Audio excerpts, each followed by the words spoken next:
ভীষণ ভালোবাসি। ইলু ইলু ইলু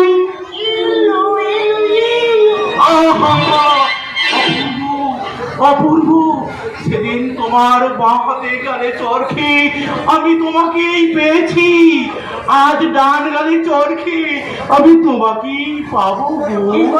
পাবে প্রিয়তম? কেন গো? এই আমি তোমাকে বিয়ে করবো। তারপর তোমাকে নিয়ে আমি হানিমুন করতে যাব, চক্ষু লজ্জা ফুলসজ্জা শিখেই তুলে দিয়ে খুব ভালো জায়গায় হানিমুনে যাব গো প্রিয়তম। শ্মশানে যাবে গো? না না না, কোনো হেলাফেলার জায়গায় যাবো না, হেলাফেলার জায়গায় যাবো না, তোমাকে নিয়ে যাবো একেবারে শিমলা। হ্যাঁ শিমলা, সেখানে থাকবে না কোনো সাধারণ মানুষের ঝামেলা, থাকবে না সেই ছোট্ট মাথা রাধাকার তোর আমরা। তারপর তোমাকে নিয়ে আমরা ভেলাই দেশে বেড়াবো, সঙ্গে থাকবে আমাদের সামনে রসে পড়া গামলা। হ্যাঁ, আর তুমি ডুববে, তারপর বিয়ে হবে। হ্যাঁ হ্যাঁ, বিয়ে হবে, বিয়ে হবার পর ছেলে হবে।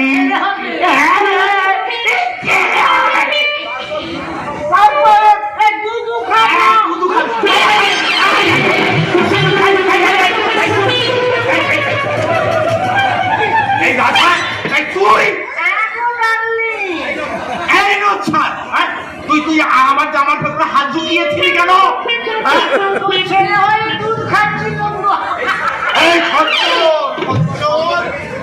তুই আমার স্বপ্নটা ভেঙে দিলি কেন? ভেঙে দেবো না তোর চোখ। তুই একা কেন স্বপ্ন দেখবি? স্বপ্ন দেখতে আমার ইচ্ছা করে না? আমার কি বিয়ে করতে স্বাদ হয় না? বিয়ে করতে স্বাদ হয় না? আরে তোকে কে বিয়ে করবে? করলে বিয়ে করবে? তুই তো একটা ছপনা। আর তুই কি? তুই তো একটা হিজড়ে। আমি হিজড়ে? তুই একটা মাকুন্দ। কি বললি? আর পুরীর বেটা মারবো ছাতা, তোর হাত খসে যাবে, গান খসে যাবে, পোকা পড়বে, বিয়ে লাগে তোর বউ করবে, লোক বউ করবে। সর্বনাশী তুই। নদীর কাপায় গেল, নদীর কাপায় গেল, নদীর কাপায় যা। কুলবো জানি নদীর গাবায় যা, আর দুয়ারকে কাকা। মুখে তো বললি দাঁড়া দাঁড়া, চুমকি দিদি হাসুক, আমি তোর সব কথা বলে দেব। দিদি বাড়িতে নেই, বাড়িতে নেই, নাচের স্কুলে গেছে, নাচতে গেছে। নারী চেষ্টা, অনেক চেষ্টা করে নাচের স্কুলের চাকরিটা আমি রাখতে পারলাম না রে। চাকরিটা আমার চলে গেল রে। হ্যাঁ রে, স্কুল কর্তৃপক্ষ আমাকে বলছিল বাচ্চা ছেলে মেয়েদের পপ র্যাপ ডিস্কোর মতো অশ্লীল নাচ গান শেখাতে, কিন্তু আমি রাজি হইনি। তুমি ভুল করছো চুমকি দিদি, তুমি ভুল করছো। তুমি কি জানো না এটা পপ র্যাপ ডিস্কোর যুগ? এইসব নাচের তালে তালে দেশটা অনেকটা এগিয়ে গেছে। ওরে না রে না, দেশটা এগিয়ে যায়নি, দেশটা অনেকখানি পিছিয়ে পড়েছে। ওটা তো তন্ময় বাবুর কথা, তার কথা তুমি এখনো মনে রেখেছো দিদি? আমি ভুলে গেছো দিদি? তোমাকে তন্ময় বাবু ঠকিয়েছে, 2 বছর আগে সে বিয়ে করেছে। জানি রে কেষ্টা, আমি সব জানি, কিন্তু এই সবের জন্য তো আমার তন্ময় দায়ী নয়, এর জন্য দায়ী আমার দাদা।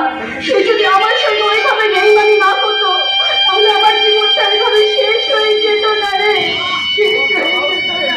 তোমার দাদাও সুখে নেই চুমকি দি, সে বোবা হয়ে গেছে। দাদা বোবা হয়ে গেছে? হ্যাঁ হ্যাঁ, তার ফুটবিলের চাকরি গেছে, বাড়িওয়ালা তাকে বাড়ি থেকে তাড়িয়ে দিয়েছে দিদি। ভালো হয়েছে, আমি তার মুখ দেখতে চাই না, আমি তার মুখ দেখতে চাইলেও আমরা তোমাকে মুখ দেখতে দেব না। আর সেজন্যই তো তোমাকে আমরা গোপন ঠিকানায় লুকিয়ে রেখেছি। এই ঠিকানা আমরা ছাড়া আর কেউ জানে না চুমকি দিদি। আমি কিন্তু জানতে পেরেছি রে শালা হারামির বাচ্চা। বস তুমি এখানে? তোরা ভেবেছিলি আমার ডেরা ছেড়ে দিয়ে লাইন থেকে সরতে পড়বি, তাই না? এই না না বস, এই আমরা লাইন থেকে সরতে চাইনি। তাহলে ডেরা পাল্টিছিস কেন? পাল্টি খাবি বলে? না বস, এই ডেরা পাল্টেছি পুলিশের ভয়ে। আবে শালা কুত্তা, আমার সঙ্গে ছক্কা পাল্টা খেলছিস? যা শালা মায়ের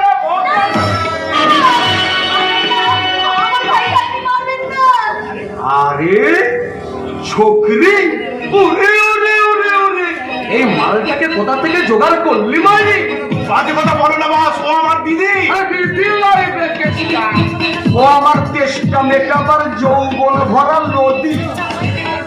দিদির কাছ থেকে সরে যাও, সরে যাও।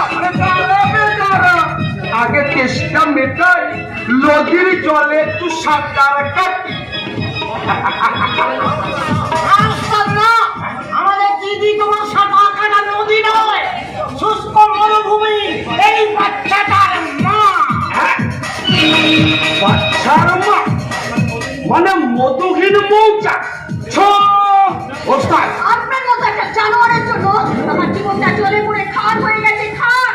আপে কেষ্টা এর মাগিটা দেখতে পারত দেমার। সবই তো দেবা, সবই তো। ও দিদির স্বামী যে ওকে বেইমানি করে বাড়ি থেকে তাড়িয়ে দিয়েছে। তোর দিদির শুয়োরের বাচ্চা স্বামীটা ভুল করে আমার সঙ্গে দেখা হলে তার পিছনে একটা লাঠি মেরে বলতাম, আবে শালা ডরবক, বউটাকে তাড়িয়ে না দিয়ে বাচ্চাটাকে ফিনিশ করে দিয়ে ওস্তাদ, বউটাকে নিয়ে ব্যবসা করতে পারলি না? ওস্তাদ, আপনি বুঝি আপনার বউকে দিয়ে ব্যবসা করাচ্ছেন? আরে ব্যবসাই তো করতে চেয়েছিলাম, পেটের বাচ্চাটাকে মাকালি লাঞ্চ করতে চেয়েছিলাম, কিন্তু তার আগে শয়তানি চুমকি গাড়ি চাপা পরে ফুটতে গেছে। শুনুন, বেশ ভালো করে শুনুন বৌদি, আমি যদি আপনার স্বামী হতাম তাহলে এই শুয়োরের বাচ্চাটাকে শেষ করে দিয়ে আপনার যৌবনের মধুলবী ভোমরাদের বিলিয়ে দিতাম। আরে রাধা কেষ্টা, তোদের এই নতুন ডেরায় আমার জন্য একটা ঘর রাখ, আমি মাঝে মাঝে এখানে আসি। আর তখন যদি দেখি তোরা এই দিদি আর বাচ্চাটাকে নিয়ে মৌজ করছিস, তোদের মৌজের আসর ম্যাচিস দিয়ে পুড়িয়ে দে। কথাটা মনে রাখিস। এই কথা, এই গোপন জেলার কথা ওস্তাদ কিভাবে জানতে পারলো? আমাকে তুই ক্ষমা কর কেষ্টা। কেন? কদিন আগে এই কথা আমি জানিয়ে দিয়েছি টাকার লোভে। টাকার লোভে? হ্যাঁ গো দিদি, হ্যাঁ, আমার অসুস্থ মায়ের চিকিৎসার টাকা জোগাড় করার জন্য আমি কদিন আগেই কিন্তু দিদির কথা তুই কেন ভালো করে জানলি না? জানো টাকাটিকে ক্ষমা করে দে ভাই।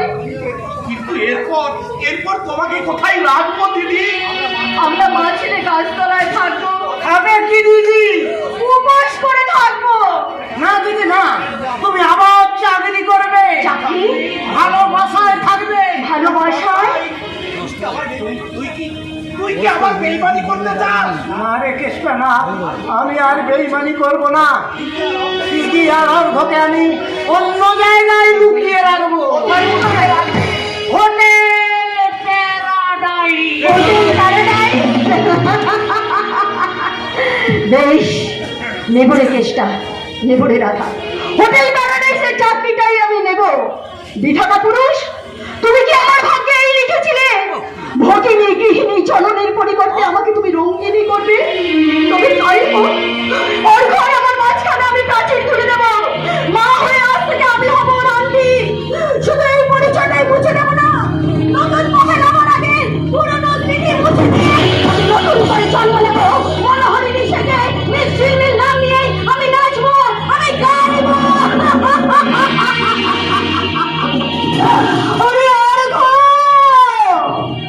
তোকে মানুষের মতো মানুষ করার জন্য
লাইট ম্যান সামনে দেখো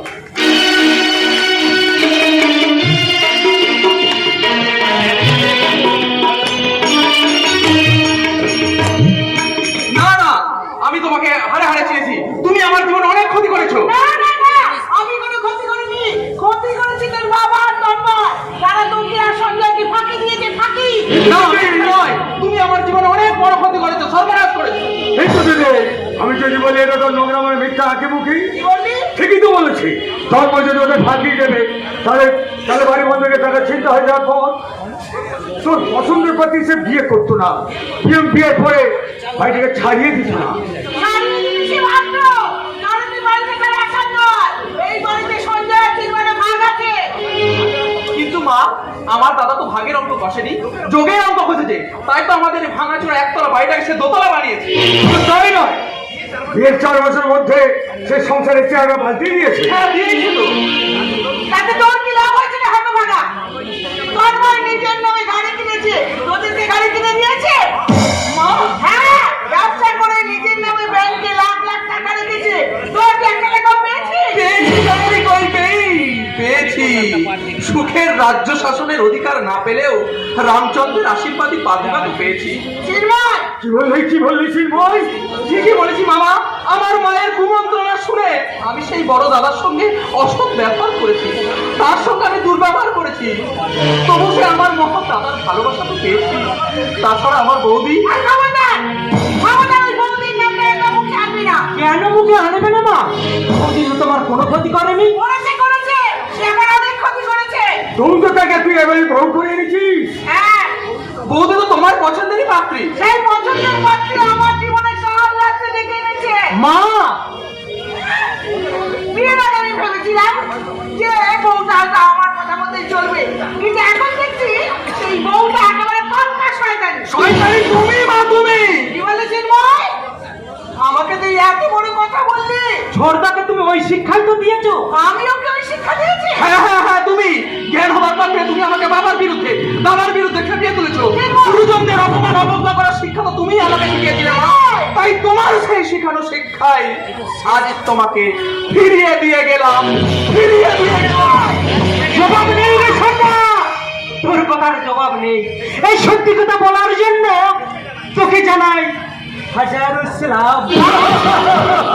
তাকে জানাবি, তুই তো সেই বিবি সাহেবের গোলাম হয়ে গেছিস, গোলাম। তুমি কিন্তু সম্মান কি হতে পারো যদি তোমার হিংস্র স্বভাবটা ত্যাগ করো।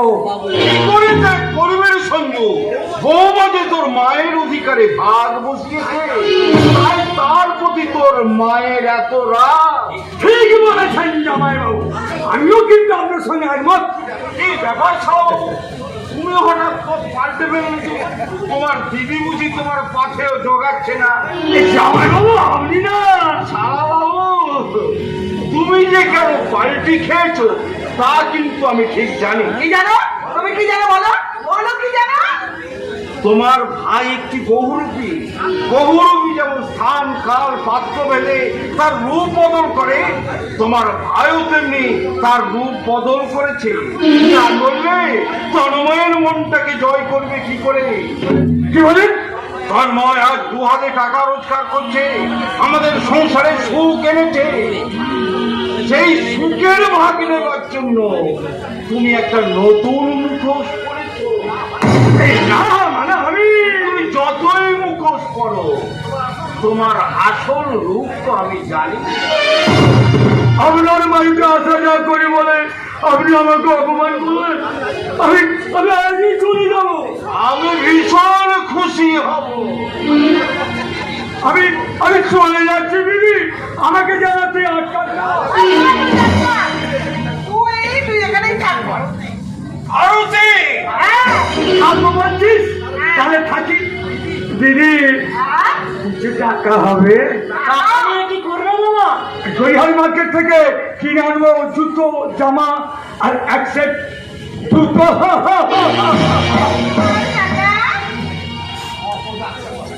অপদার্থ কথা। তুমি আমার ভাইকে যখন তখন অপমান করো কেন? তুমি বাবা ওদিকে যখন তখন অপমান করো কেন? সহায় করবো নাকি? তাই করা তোমার কি চোখে পড়ে না? দিন রাত পরিশ্রম করে আমাদের সংসারটাকে বৌদি মাথায় করে রেখেছে। সঞ্জয়, বেশি বাড়াবাড়ি করো না ভারতী, ভুলে যাও না তুমিও একদিন আমার মা বাবার বৌমা ছিলে। কি বলে তুমি? বাবার সুর সুর মিলিয়ে আমিও তোমাকে বলছি মা, বরদা কিন্তু আজ আর বেকার নয়, আর বৌদিও যে সে ঘরের মেয়ে নয়। কাজে যদি ভালো তার চাও তো বৌদিকে ভালোবাসো, নয়তো তাকে বিষ নজরে দেখো না। সঞ্জয়, বিষ নজরে দেখবেই তো, কারণ ওই ভদ্র মহিলার মনে যে শুধু বিষ। হ্যাঁ, আছেই তো। এত বিষ তুমি কোথায় পেলে? হ্যাঁ, হ্যাঁ, আমি গাল লাগিনি। আর আমাকে গাল লাগিনি সাজিয়েছে তোমার নীতিহীন আদর্শ, চিন্ময় আর সঞ্জয়ের প্রতি ভালোবাসার পক্ষপাতের। না না না না, হিসাব করে কথা বলবে ভারতী। তোমার মনে রাখা উচিত তন্ময়, চিন্ময়, সঞ্জয় আমার প্রিয় সন্তান, আর বউ সন্তানের মতো। না, এই সংসারের কত আমি তাকে কিছুতেই মেনে নেব না। মেনে তোমাকে নিতে হবে ভারতী। কখনো না। দরকার হলে আমি এই বাড়ি ছেড়েই চলে যাব। না মা, আমরা যে কিছুতেই আপনাকে বাড়ি ছেড়ে চলে যেতে দেব না। বাবা, আপনি চাননি? মা, আপনিও চান না? না, এই সংসারে আজ থেকে আমি কিছুই খাবো না। কিন্তু মা, এই সংসারটা যে আপনার। আমার খাবো আর ন্যাকামো করো না। এটা যদি আমার সংসার হবে, তাহলে তোমার এত গিন্নি মোটা কিসের? এই সংসারে যাবে তোমার আচলে বাধা থাকে কেন? চাবিটা যে আমি দিয়েছি। কেন দিয়েছেন বাবা, কেন দিয়েছেন?